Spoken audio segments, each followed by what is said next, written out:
Good evening and welcome to News Channel 8. I'm Jerome Aegean, and here's some of the top stories we have for you tonight. Rain, rain, and more rain. We have a weather update for you. A son pulls a gun on his father because of music. And information on a political forum you can't miss. These stories and more up next on News Channel 8.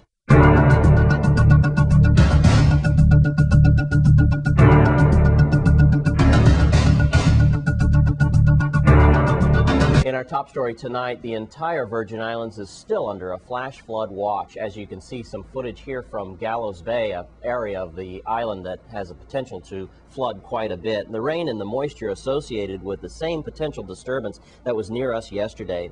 The disturbance was at a low potential, but has increased now to a high potential disturbance with more than a 60% chance of developing into a tropical depression in the next 48 hours. If it becomes a named storm, it will be Tropical Storm Otto. Now, the good news is that even now the disturbance is well north of our area, and as it does develop into something more powerful, it will continue to move on a north path at about 7 miles per hour. Also moving north is that low potential disturbance number 2 we were watching yesterday, which was off the coast of French Guiana.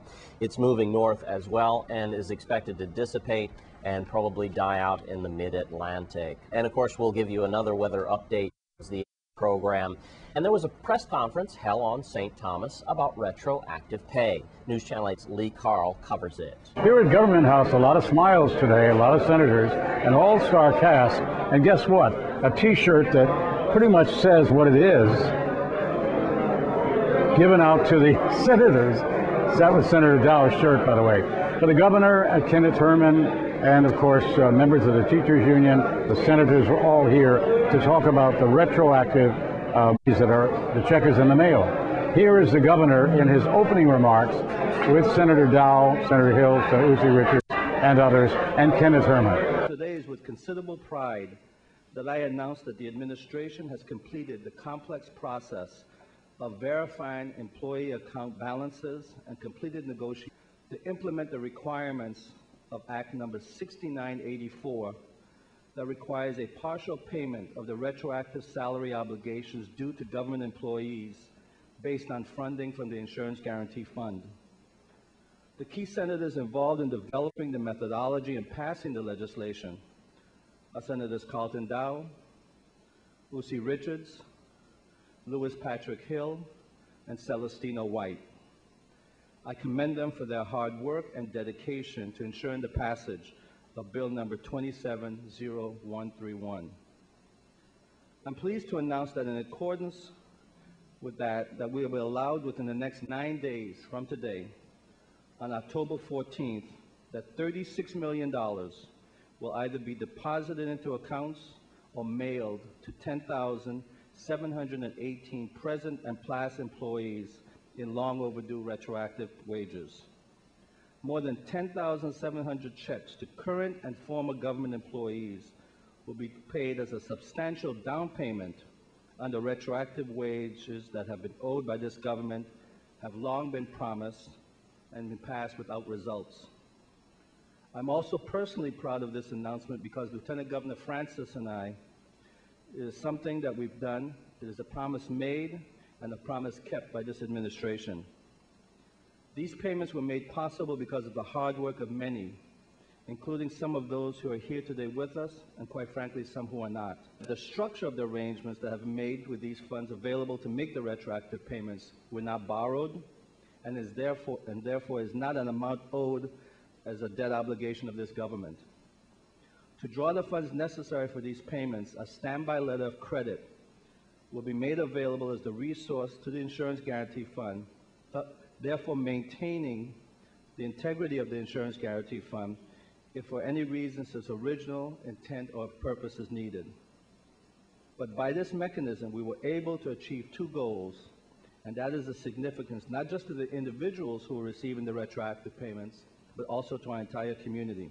These payments, a total of $36 million, will have a much needed and welcome effect on our local economy, on all private sector businesses and their employees and families who provide the services and goods that we all rely on each and every day.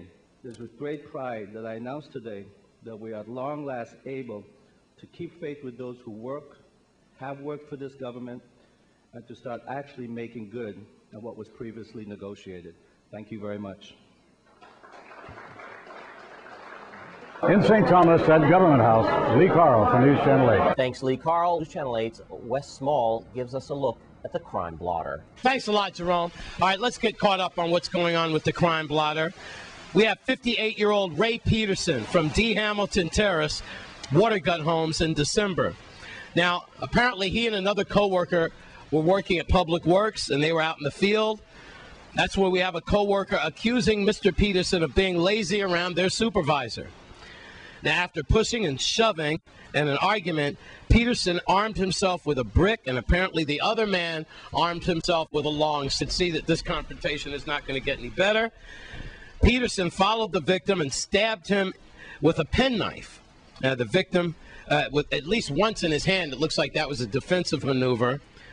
Now, the reason why it took so long to arrest Peterson, since this incident did happen in December, new witnesses have surfaced, and Peterson was arrested on a warrant set by Judge Camacho.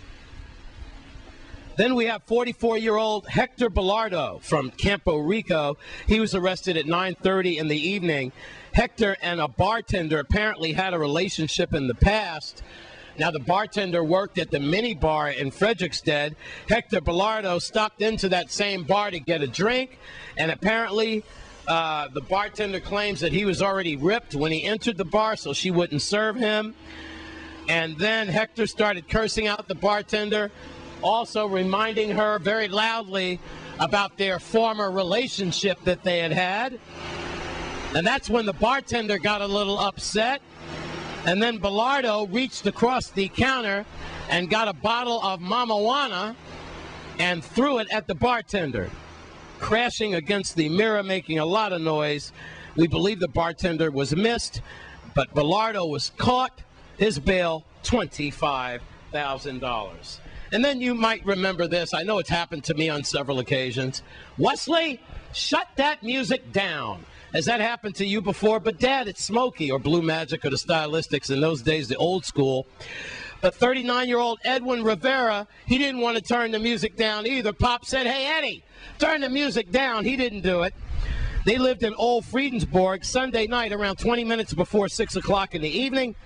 That's when we have Edwin's father asking him one more time to please, son, turn the music down. Edwin said, I'm going to kill you, Dad. He pointed his small silver handgun at him with both hands. A stepbrother, that is, tried to intercede, and police were called in. Ellery Qualey was called in, handcuffed Rivera. That's when Rivera spit on Officer Qualey, and Officer Qualey noticed a cigarette behind Rivera's ear, tested later to be a controlled substance. But 39-year-old Edwin Rivera, after he spit on Officer Qualey, also told the officer that when I get out of jail, I will shoot you and I will kill you. Not too many smart words coming from suspect Eddie Rivera. He is now in jail, and I'm trying to find out his bail, but I'm pretty sure he's still there. He was remanded to Golden Grove.